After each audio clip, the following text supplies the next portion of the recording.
So, you've decided to read some Gogol but don't know where to start? Let me help you out.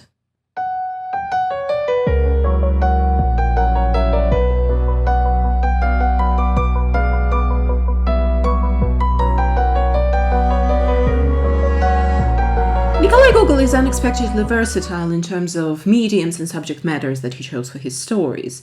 He's written short stories, play, and a novel, so it gives you a little bit of a choice where you want to start. The main selling point for me when it comes to Gogol is his language, the way he works with text, how he builds his metaphors, his comparisons. It's all about his humor, his satire, it all takes you away. And that is present in all of his fiction, so I'm not going to spend too much time trying to convince you of that, just assume that it's present in all of the pieces that I'm going to talk about. And that actually brings me to an important point before we get started: translations. A philologist and a YouTuber, Armen Zakharyan, has done a phenomenal job of comparing various translations of Dead Souls in order to find the best one. I've watched his video on the topic and I agree with his conclusions that the translation that we can recommend to you are done by Richard Peviar and Larisa Volkhonsky, or alternatively Robert Maguire. The Peviar-Volkhonsky duo have also translated other works by Gogol. They've also done Tolstoy, Dostoevsky, and Chekhov, and if their work on the Dead Souls is any indication, they should have done a good job on others as well. To the books then. Should I grab a book? Let me grab a book. One of these is still in the wrapper. It's just such a weird thing, but I bought these editions because I love them. I love this one. I picked this one up from the library and I had to have it because it's beautifully printed and it has wonderful illustrations as well. So I picked this one up. This is Evenings on a Farm near Dikanka. This is Mirgorod and this is Dead Souls. I think they also have the Government Inspector in this format. I should pick this one up.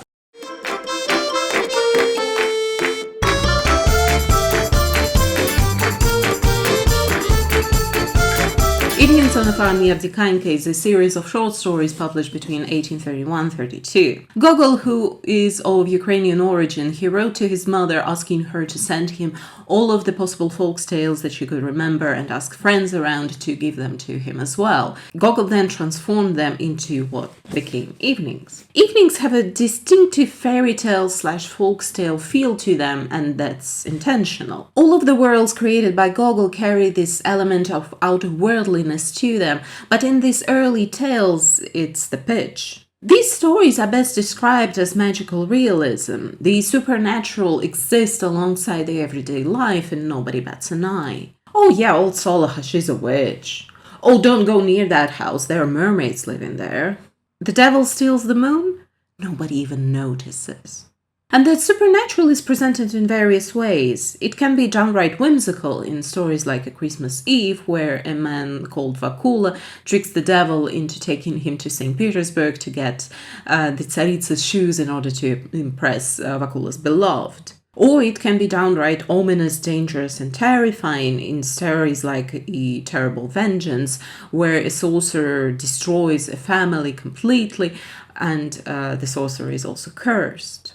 The order of the stories in this collection is also important because Gogol intentionally puts stories one after another with very different tones to make this contrast brighter. But while the plots to these stories can be incredibly simple, it's Gogol's language that adds this monumental picturesqueness to them. He crafts his imagery like nobody else. Gogol also sets off to describe the everyday customs of Malorossia, the Ukraine of that time, and that adds a particular flavor to the series. We are fully transported there to this small village, Hutar, in the middle of nowhere, full of colorful characters and their lives. Gogol is also known for his descriptions of food, so you can almost taste the delicious national dishes that he describes. You can hear the songs that the people sing. And depending on the edition of the book that you get, it can actually help you out with illustrations to get you an idea of the national clothing, for example, like here. There was a kind of cute picture of the witch and the devil in here. Yeah, this one. Take a look at this one.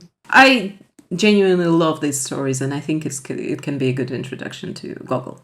Mirgorod is a less cohesive series of stories that in a way still continue the themes set off by Evenings. There are four stories in here. The ones that I'm tempted to focus on are V and Taras Bulba.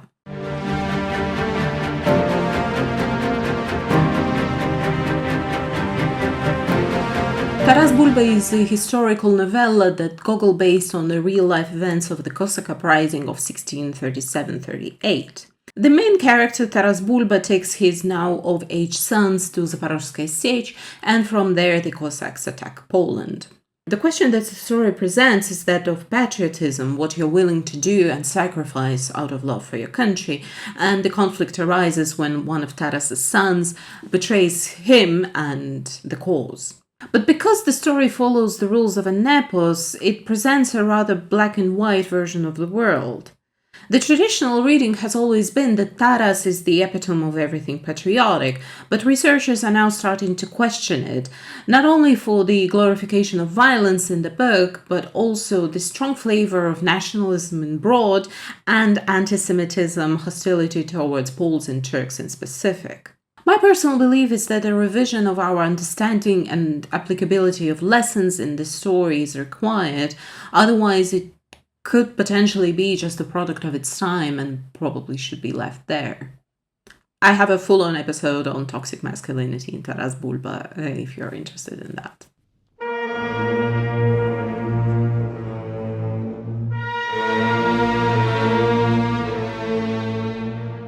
V, on the other hand, I can genuinely recommend. It's a beautiful example of Gothic fiction, probably the most famous example in the Russian literature, and it also continues the theme set off by Evenings, i.e. that of magical realism. And it is a horror story, likely not by today's standards, but in that Gothic fiction sort of sense. The story is that a seminarist Hamabrut stumbles upon a witch's house, and in the night witches comes to him, she climbs on his back and uses him to fly. Hama manages to overpower her, but a few days later is summoned by a Cossack chief to read prayers at his daughter's coffin. Hama sees that it's that witch that he killed, and on the first night, the dead witch rises from her coffin. The story has all of the elements of the Gothic fiction in it, the supernatural, the abandoned church, the suspense, the revenge, but Gogol also weaves in the elements of folk tales and Ukrainian customs into it. I have a full-on episode on V, so if you want to check it out, do so. The St. Petersburg tale encompasses about 5 to 6 stories that are now set in St. Petersburg. We've now moved from the bright magic of Ukraine into a dark and somber St. Petersburg.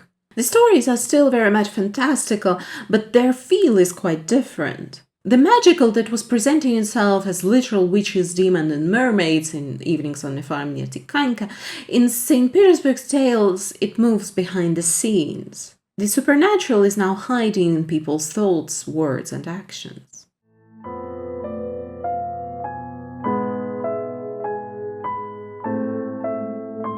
Nevsky Prospect is probably the most tame out of all of the St. Petersburg tales. It tells stories of 2 men and their pursuit of 2 different women. But their misfortunes are not the result of the demonic or supernatural, it's their own actions and personalities. Gogol just encourages the reader not to trust the Nevsky Avenue because it's never what it seems. Gogol uses different styles in this short story. He first does a physiological description of Nevsky Avenue and its inhabitants, and then switches into ironic romanticism. The dream that the character Piskarev has in the first part is straight-up romantic novella, and then Gogol shifts into a rather vulgar realism. A savvy reader will also notice the references to other short stories by Gogol, specifically The Portrait and The Nose.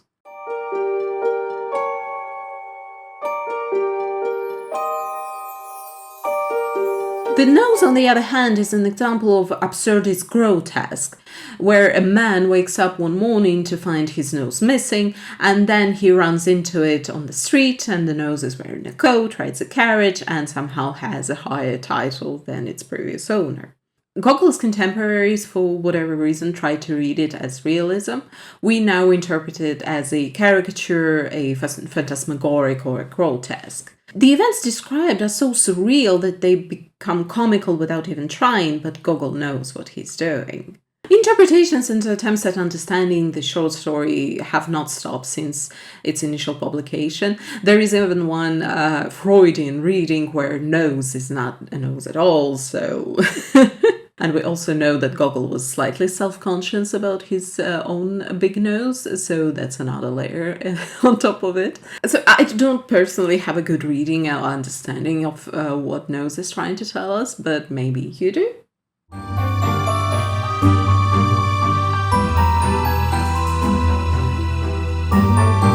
The portrait is probably the most demonic out of all of these short stories, but it's probably also the most profound. It's a story built out of two parts. In the first one, a struggling painter buys a portrait with demonic eyes and inadvertently sells his soul to the devil and loses all of his talent and drive in the process. And in the second part, we actually get the backstory to that portrait. The story is mystical on the surface, all of the supernatural elements present, but as you dig deeper, it becomes about art and art's purpose, what a true genius is, how art can or cannot change lives, and in a broader sense about art's conventions and how it interacts with life's inevitabilities. Gogol touches on the nature of good and evil, of God and the devil, and the man's place in all of it. Gogol also plays with visuals. It reads like a straight-up thriller or horror, especially in the scene where the protagonist Chertkov dreams about the portrait that he just bought and he wakes up multiple times within his dream. I've actually seen Gogol compared to Christopher Nolan because of it, but Gogol obviously uses a different medium coming from the 19th century, but he's no less effective because of it.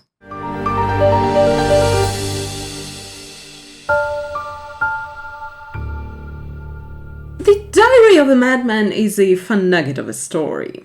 The story unfolds through the diary entries of the protagonist as he becomes more and more disconnected from reality until he ends up in a psychiatric facility and he still does not let go of his delusions. The story has the signature Gogol style of combining the fantastical with the mundane, adding humor but also serious elements into it. Structurally, it reminded me a little bit of Flowers for Algernon by Daniel Keyes, but obviously on a slightly smaller scale.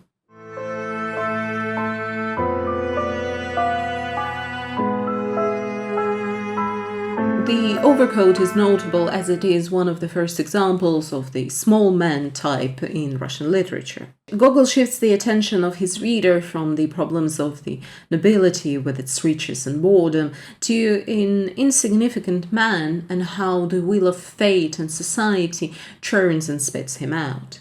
This character type is more typical for the second part of the 19th century. Both Dostoevsky and Chekhov used to describe this type of man in their stories.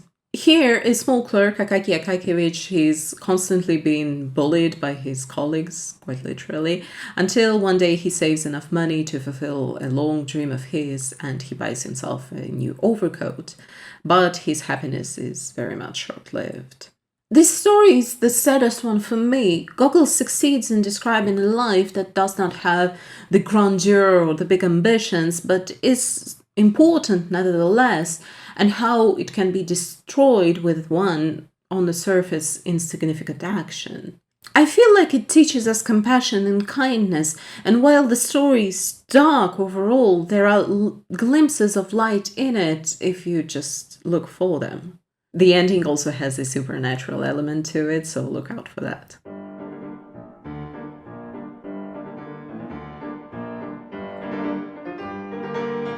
The Government Inspector is the play by Gogol. In it, a small provincial town is abuzz because of the upcoming visit from a government inspector. In their fear of him finding out all of the accounts of their corruption and other vices, the officials in town mistake a man called Hlistakov for the government inspector in disguise.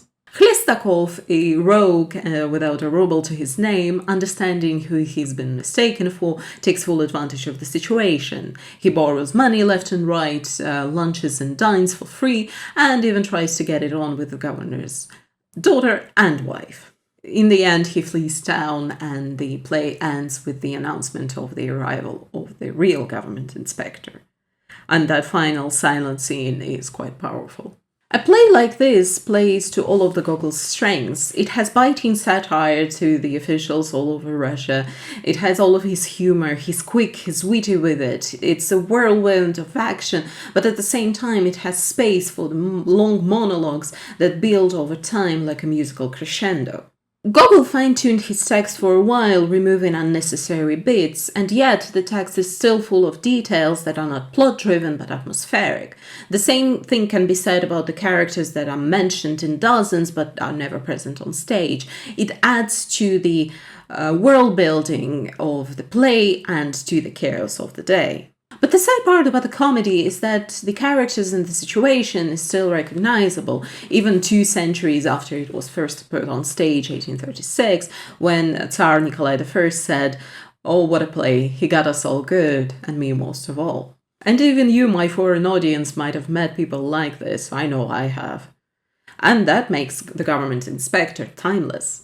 This is the Russian comedy. I love Griboyedov's War from Wit, but I love the government inspector more.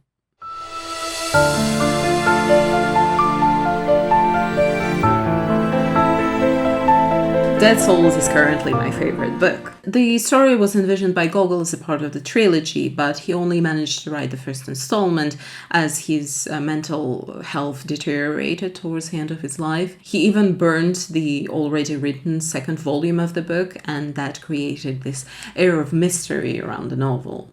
The novel, however, works as a standalone, even though it would have been interesting to see what Gogol would have done next, especially since he envisioned a redemption arc for his protagonist, and the inspiration that was cited was no less than Dante's Divine Comedy. The novel still works as is, with an open end to the sequels that never came to be. The story itself is rather simple. A man called Chichikov travels from one landowner to another, buying out the peasants that have died but not yet reported as such, and thus very much alive on paper. That's his idea of a caper, a get-rich scheme, because he then can pawn these serfs off for real money and build a fortune that way. All characters that he meets are a little bit of a grotesque caricature, each presenting a different vice, and that allows for various comical situations to occur. The story can be read in multitudes of ways and interpreted differently depending on the researcher. It all started with Gogol's contemporaries and hasn't stopped since, so I genuinely think that it can be interesting for you to read it and discover all these hidden meanings if you're so inclined. I have a full-on episode on it, so you can check it out if you're interested. But at the very least, you should have some fun with the comical situations that Chichikov finds himself in. This is also Gogol at his best. This is the last fictional book that he wrote, so his language is nothing less than magnificent, the satire is biting, the humor is laughing out loud hilarious, and the plot actually keeps you involved. I might be biased, but it is my favorite book, so I won't stop recommending it to you. The pieces that I have not mentioned is a play called Marriage, the non-fiction book, selected passages from Correspondence with Friends, and some of the bits and bobs unfinished projects and such. These should not be on top of your priority list, in my opinion. If you want to learn more about Gogol, I've spent some time talking about his biography in my video. Check it out if you're so inclined. Hopefully something that I've mentioned here in this video has caught your eye, your ear, and you actually might read it. And even if you do not share in my passionate love for Gogol, but why wouldn't you? You really should. At least it's going to allow you to explore a different facet of literature and Russian literature in specific, and that's a net good in my book. So do let me know how it goes.